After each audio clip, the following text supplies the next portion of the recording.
Good morning. I'm Mick Rage. I'm the president of the RCM services of Vachette Pathology and Lighthouse Lab Services. And I want to talk to you today a little bit about the PAMA and the SALSA Act. As you may know, PAMA's been around for the last few years, and it was an attempt by the government to look at how payments are made and the amount of payments made for clinical lab services. What they did is they came out and said, we're going to look at all the labs in the nation and then set our rates that way through Medicare. Well, the problem with PAMA was that they didn't look at all the labs in the nation. They looked at select labs, and the data set was skewed towards national labs, which have a very, very low compensation rate. Well, this caused some issues as it lowered rates throughout the years for independent labs, hospital labs, physician office labs. So what we thought would be interesting today would be to talk about the SALSA Act, which is the Saving Access to Lab Act, which is an act out there to try to reverse some of the detrimental effects of of PAMA, which has caused some issues across the board. The SALSA Act has four basic things it says. It says, let's get a better sampling of all clinical lab markets. Let's not just look at, for example, the big three and then throw in a couple little ones. Let's balance the market out for hospital labs and independent labs who have different cost structures and different buying structures than these big three do. You can't expect a community hospital to get the same rate as LabCorp, Quest, or Sonic. These guys are very big. They have much better buying power, and they can do the test at a lower rate.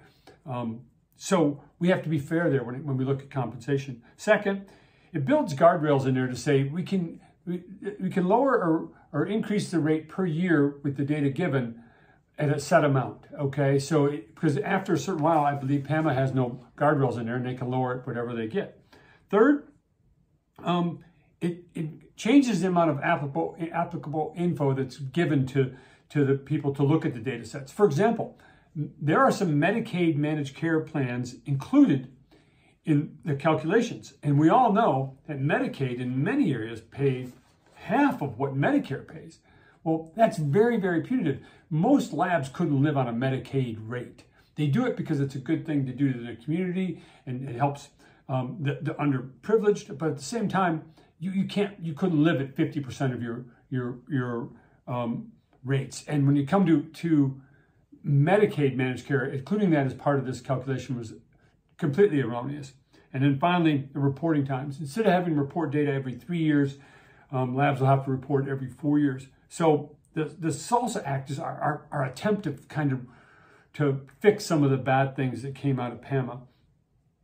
If we look at going forward, how do we handle these things? You know, I see this on both the AP and the CP side. People look at revenue and they say its revenue's going down. How do I handle that? Well, there's only certain things you can do to handle that. You have to be, as any business, you have to be very effective at what you do. You have to make sure that all aspects of your business are being handled in a very effective way, so you're not bleeding cash in any certain area. For example, looking at ROI by specimen type or tissue type or type of case. I see this in many industries. We look at our ROI and you say, okay, this is our most profitable, this is our least profitable. That's number one. Number two, you know these things are going to keep coming. We know Medicare is never going to offer us more money. That's never going to go up. So we have to figure out how to be more effective. The interesting angle here in the pathology side is digital pathology. And there's some automation in the clinical lab side you have to take advantage of. You have to be a good businessman to handle these decreases. And then you have to understand when consolidation is going to put you out of business, or maybe it's time to merge into the next thing. That's my 2 cents worth on both PAMA and what it's done to the industry, and SALSA, what it's going to try to do to the industry. Feel free to reach out to me. I'd love to chat with you. I hope you enjoyed this. Take care. Bye-bye.